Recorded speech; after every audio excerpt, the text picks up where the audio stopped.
Alah, dah habis pula. Datang lagi esok, ya? Agak. Ada lagi ke? Sudah habis ke? Habis dah. Siapa suruh datang lambat?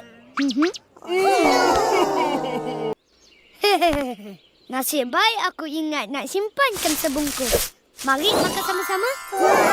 Terima kasih, Mak Im. Sama-sama.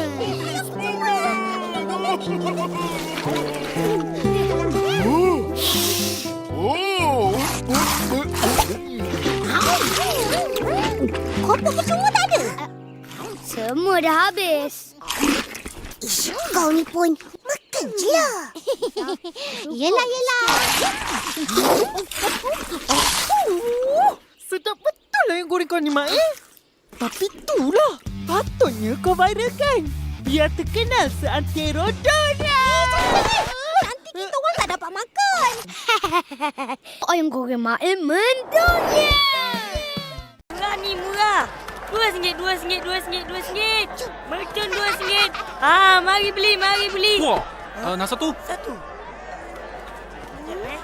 Mak Im, kau jual mercun? Mana boleh? Betul. Bahaya. Sesi Sing kau tak bahaya pun. Tengok ni. Tak bahaya?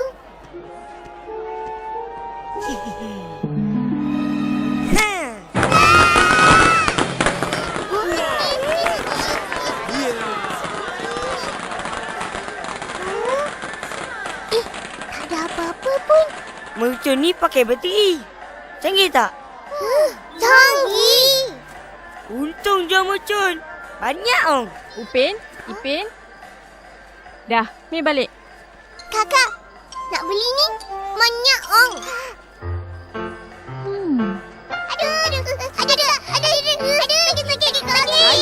Aduh. Banyaklah ong kau. Telinga merah ni. Ong lah. Banyak ong tak?